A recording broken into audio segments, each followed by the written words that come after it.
Hello everyone, नमस्कार। हमारे YouTube channel में आपका हार्दिक स्वागत है।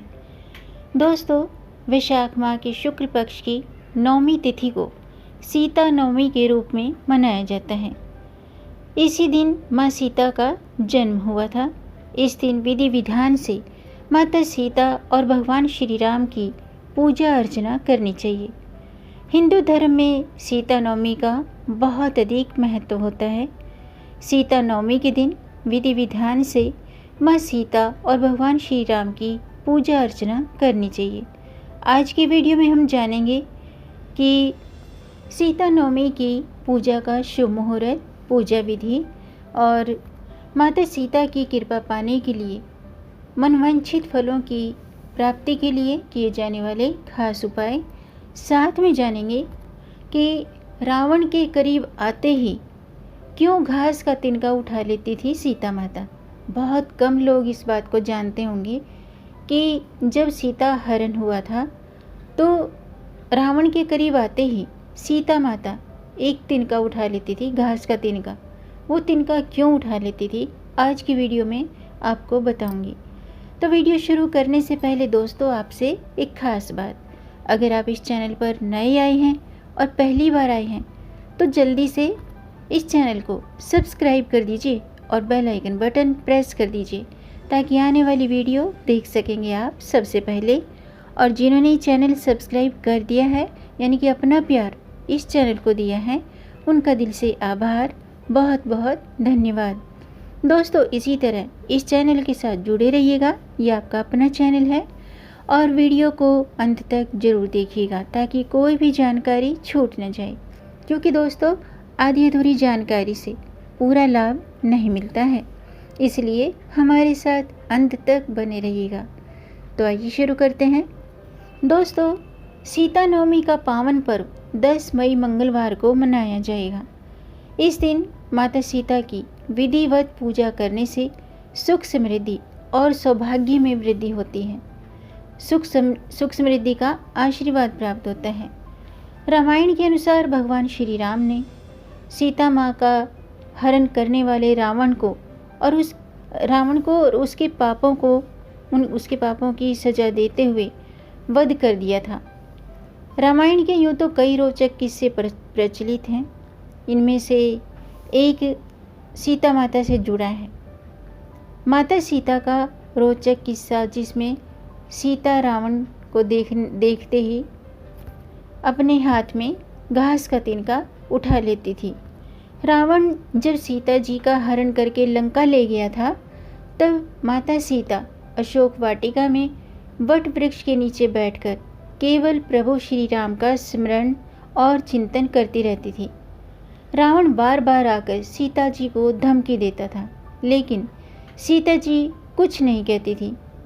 रावण ने श्री राम जी का वेश बनाकर सीता जी को भ्रमित करने की कोशिश की।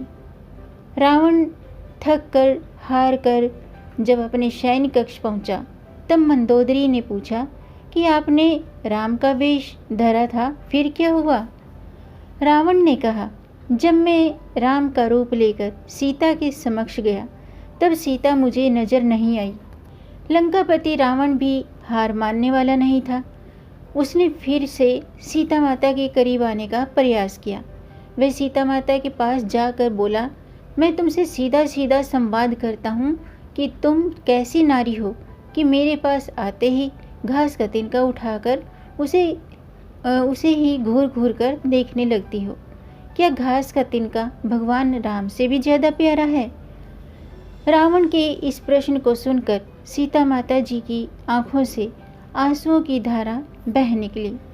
इसके अलावा इस तिनके से जुड़ी एक और भी कथा है कि माता सीता का बड़े आदर से गृह प्रवेश हुआ था और उस परंपरा का, उस घास के तिनके का रहस्य छिपा हुआ था।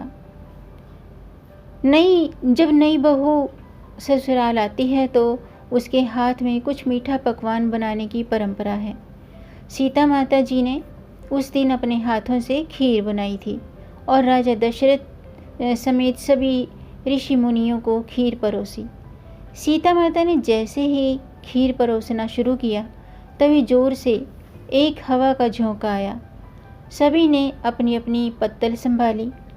सीता जी जब तक कुछ समझ पाती तब तक राजा दशरथ जी की खीर पर एक छोटा सा घास का तिनका आकर गिर गया। सीता जी ने उस तिनके को देख लिया, लेकिन प्रश्न ये था कि आखिर खीर में हाथ कौन डाले। तब सीता जी ने दूर से ही उस तिनके को घूर कर देख लिया। वो तिनका राख का एक छोटा सा बिंदु बनकर रह गया।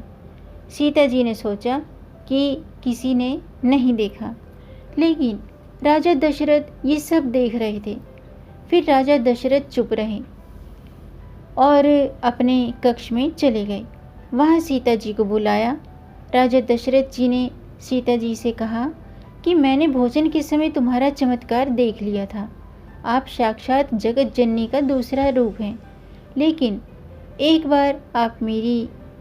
बात मेरी याद रखना कि आज उस तिनके को जिस नज़र से देखा था, उस नज़र से आप अपने शत्रु को भी मत देखना। इसलिए सीता जी के सामने जब रावण आता था तो वो उस घास के तिनके को उठाकर देखने लगती थी। ये था सीता माता से जुड़ा तिनके का एक रहस्य। आइए अब जानते हैं कि सीता नवमी की पूजा का शुभ मुहूर्त क्या है। दोस्तों, सीता नवमी इस बार मंगलवार यानी कि 9 मई को शाम के 6:32 से प्रारंभ होकर अगले दिन शाम के 7:24 तक रहेगी। उदय तिथि होने के कारण सीता नवमी 10 मई को ही मनाई जाएगी। आइए अब जानते हैं सीता नवमी का महत्व। दोस्तों, माता सीता को माँ लक्ष्मी का अवतार माना जाता है। इसलिए माता सीता की पूजा करने से माँ लक्ष्मी खुद ब खुद हम पर प्रसन्न हो जाती हैं, जिन्हें धन की देवी भी कहा जाता है। सीता नवमी पर सच्चे मन से माँ सीता की उपासना करने से घर में कभी भी धन की कमी नहीं रहती है और माता सीता की पूजा पाठ से रोग और पारिवारिक कलह से मुक्ति मिलती है। घर में सुख समृद्धि का आगमन होता है। इस दिन विधि विधान से माता सीता और भगवान राम की पूजा करने से 16 महान दानों का फल, धरती दान का फल और समस्त तीर्थों के दर्शन का फल मिलता है। पौराणिक कथाओं के अनुसार वैशाख मास के शुक्ल पक्ष की 9वीं तिथि को महाराज जनक संतान प्राप्ति के लिए यज्ञ की भूमिका तैयार कर रहे थे। इसके लिए वे हल से भूमि जोत रहे थे। तभी एक बालक का प्रकाट्य हुआ।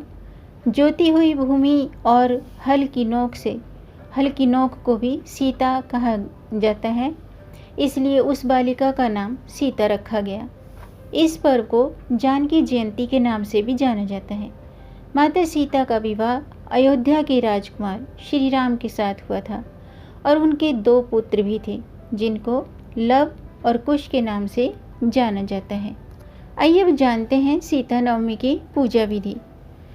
दोस्तों, सीता नवमी की पूजा और व्रत करने वाले जातक को सुबह ब्रह्म मुहूर्त में उठकर स्नान आदि से निवृत्त होकर शुद्ध वस्त्र धारण करें और पूजा का व्रत का संकल्प लें।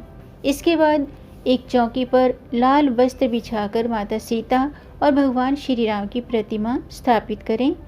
इसके बाद पूरी जगह को गंगा जल से छिड़काव करें। माता सीता को श्रृंगार करके सुहाग का सामान अर्पित करें। इसके बाद रोली, माला, फूल, चावल, धूप दीप, फल और मिष्ठान अर्पित करें।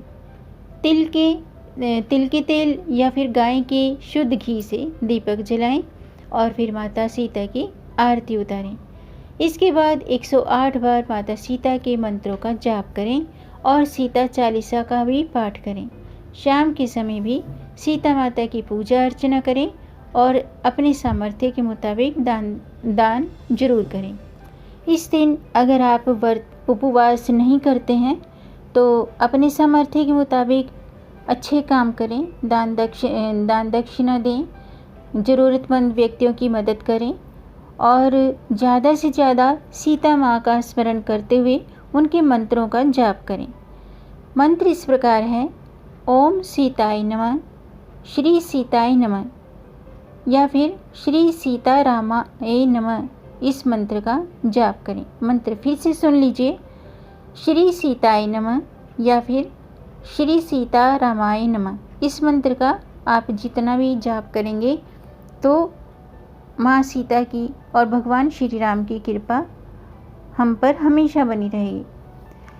और इसके अलावा अगर आप व्रत करते हैं, पूजा पाठ करते हैं, तो पूजा पाठ करने के बाद में भूल चूक के लिए माफ़ी ज़रूर मांगनी चाहिए।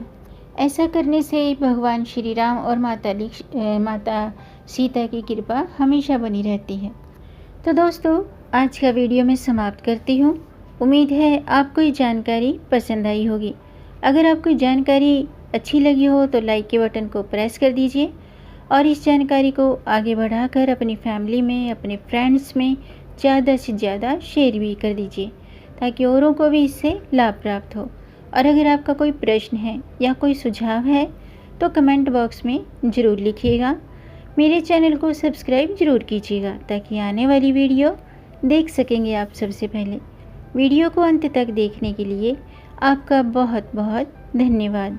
मिलेंगे नई जानकारी के साथ, तब तक आप खुश रहें, स्वस्थ रहें, अपना ख्याल रखें और अपनों का भी ख्याल रखिएगा।